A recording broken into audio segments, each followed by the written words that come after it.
In life, you will be dealing with two things, whether you want to or not, and that is money and health. Today, we will be discussing the first one, money. Why does everybody want it? How can we be successful at getting it? But most importantly, we will be discussing how being successful with money has little to do with the technical skills, but instead everything to do with the psychology of how we behave. Hello, people of the world. My name is Steffi, and welcome to The Coffee Table, a place where we read books, talk about stuff, and hopefully, if we're lucky, learn something. Today, we're going to be talking about The Psychology of Money, the international bestseller by Morgan Housel. And at the end, I will rate it and let you know if it's worth your time or maybe you should move on to the next book. So let's begin. The Greatest Show on Earth. The book opens with the story of two very interesting yet very different characters. One of them is a successful company owner, up-and-coming hotshot genius who designed and patented a key component of a Wi-Fi router in his 20s. We will call him Jack. The other character is a man named Ronald. We will come back to him later. Jack was the type of person who had a really big personality. He loved boasting about his money and showing it around. Actually, according to the author, while he was working there, he said that many times that Jack came to his hotel, he would usually carry a stack of $100 bills and just show them around in people's faces. Like, look how much money I have. In fact, the author recalls one time when Jack came to his hotel and gave a couple of $1,000s to one of his colleagues and told him to go to the nearest jewelry store and get him some golden coins. Can you guess what Jack did with the golden coins? He literally grabbed the coins and a couple of his friends and they went into the ocean and then proceeded to throw the coins into the ocean as one might throw some random rocks. So it might come to no surprise to you that in spite of Jack being a very successful business owner and having the ability to amass a ton of wealth, he actually ended up broke. On the other hand, we have the story of Ronald. Ronald is a very demure, very nice, stable person who worked 25 years fixing cars at a gas station and swept the floors of JCPenney for 17 years. Before passing away, he was surprisingly a net worth of $8 million. That's right. He was able to leave $2 million to his stepchildren and a little bit over $6 million to his local to his local library and hospital. With these stories, the author aims to introduce one of the main themes of the book, which is that financial success is not a hard science. It's a soft skill where how you behave is more important than what you know.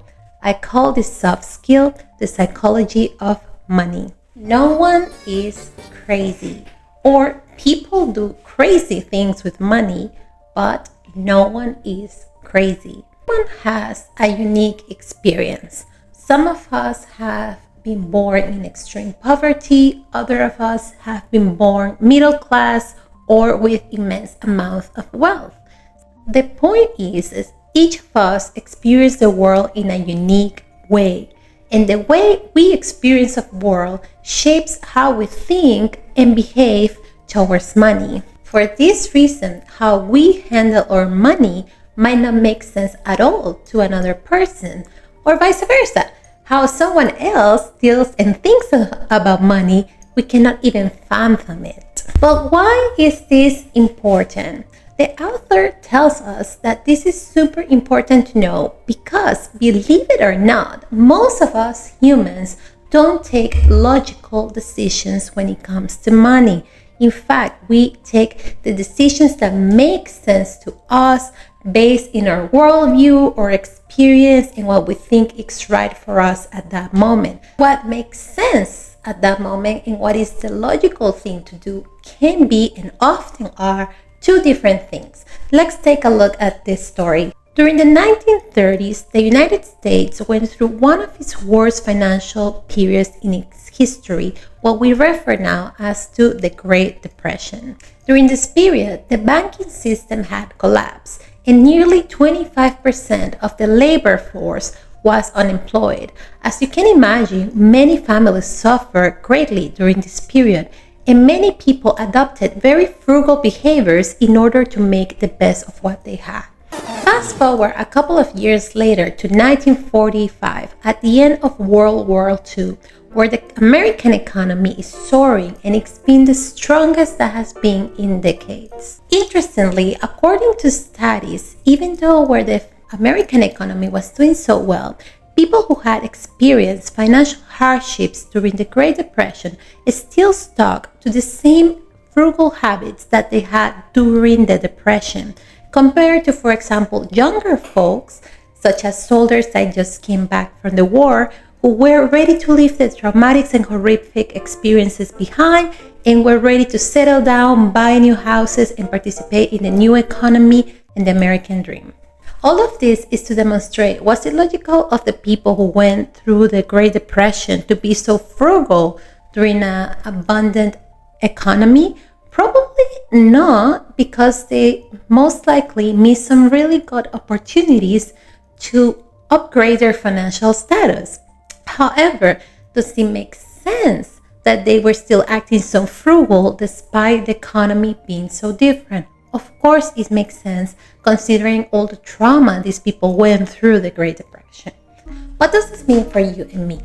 It means that each of us have our own unique experience, and therefore the way we deal with money has way more to do with our experiences and how we think and see the world than on purely rational and logical decisions, although we might think so. It is important to know this because if we're aware of this, we can put the correct strategies in place in order to be as successful with money as we possibly can. The eighth wonder of the world, compounding. Albert Einstein called the magic of compounding the eighth wonder of the world. In simple terms, compounding is like a snowball. Imagine a snowball rolling down the mountain. As the snowball rolls down the mountain, it goes faster and faster and it gets bigger and bigger, collecting more snow in the process. In money terms, compounding happens when the money you earn from savings and investing starts earning its own money. For example, if you start earning interest on your savings, the next time you are earning interest, you will be earning money from both the interest of your savings and from the original amount. This will allow you to get money way faster, just like a snowball. For compounding to work best, it needs to work uninterruptedly for a long time. Usually, the longer the better. The lesson here is that you don't need to be a genius to be a great investor. You just need to let money grow over time. Even small investments with enough time can turn into something massive. Knowing when enough is enough. One of the most impactful ideas in the book talks about knowing what enough looks like for you. Many people get into trouble for always wanting more success, more money, more recognition. But Hustle points out that greed can be a very dangerous thing. So knowing what enough looks like for us, it is a critical thing to do. If you don't believe me, you can ask Rajat Gupta. I'm so sorry if I mispronounced that. Gupta was born in the slums of Kolkata and then was orphaned as a teenager. However, by his mid-40s, Gupta was the CEO of McKinsey, one of the most prestigious consultancies in the whole world. His net worth by then was around $100 million. However, this was not enough for Gupta. Gupta really had it in his mind that he wanted to become a billionaire. He wanted to be part of the billionaire club and feel that success and recognition that comes with it. 100 million will not cut it. Because Gupta at that time was also part of the board of directors at Goldman Sachs, okay, one of the most prestigious and important investment banks of America. He had access to all sorts of powerful individuals with really important information in markets and trading. Because of this, Gupta was able to get his hands on a very key piece of information that led him to buy 175,000 shares of Goldman Sachs before this information went to public. This, of course, eventually led to a criminal charge of insider trading, which led to Gupta to be sentenced to jail. Unfortunately, stories like these are all not that uncommon. Of course, at such a high stakes, we hear mostly of in the news about the really intense high stakes cases, but a lot of people suffer from greed that lead to their own demise. That's why it's so important to know when enough is enough, so that we're not led by greed and make really poor financial and potentially legal decisions. Knowing when to stop is just as important as knowing when to start. Lady Luck and her sister Risk. Another key theme in the book is the role of luck and risk in financial success. We often take a look at stories like Bill Gates and Jeff Bezos, and we attribute all their success to their skills, but we forget that luck can also play a huge role in their success. Let's take a look, for example, at Bill Gates' story. Regardless of what you think or feel about Bill Gates, we can potentially all agree that he has accomplished a lot during his life by founding Microsoft, among other things. However, we also need to know that Bill Gates went to one of the few high schools in the world who had a computer. Well, if he didn't have access to his computer when he was in 8th grade, there is a chance that he would have never have developed that curiosity and passion for computers. And even Bill Gates himself admits this. He says, if there had been no Lakeside, meaning his former high school, there would have been no Microsoft. The lesson we need to learn here is to be humble, learn to diversify our risk, and never assume that success is guaranteed just because we are smart. There is always an element of luck and risk in success. Save, just save. Lastly, Hustle stresses the importance of saving, not only for the sake of having a fancy retirement, although you might as well want that, but also because of the freedom that it brings. Whether you have a specific goal in mind or not, saving gives you options. It allows you to take risks, handle emergencies, and just go through life with less financial stress. In fact, one of the quotes that really spoke to me in the book is the following. But everything I learned about personal finance tells me that everyone, without exception, will eventually face a huge expense that they did not expect. And they don't plan for these expenses specifically because they did not expect them. So please do yourself a favor and save. So to recap, no one is crazy. Everyone makes financial decisions based on what makes sense to them. Compounding is the magical 8th wonder of the world, and your best friend is time. Take advantage of it. Lady Luck and her sibling Risk almost always play a role in success, and save. Just save. So, how much would I rate The Psychology of Money? Drum please. I would give it definitely a 5 out of 5.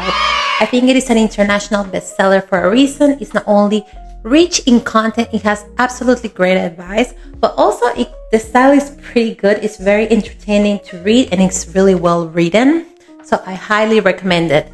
Everyone, I think, should read this. However, this is particularly good for people that are beginners to the personal finance world, as this doesn't specifically talk about advanced techniques or methodologies, but it's more about the foundation, the mindset that you need to have so that you can be successful with money and apply the right strategies. Well, thank you so much if you're still here. If you're interested in more book recommendations and want to learn how to be more productive and accomplish more than most people do in a shorter amount of time, I highly recommend you to check out the 12-week year book review. That's it for me. If you like this video and you find it helpful, feel free to give it a like and subscribe, and I'll see you in another video. Take care.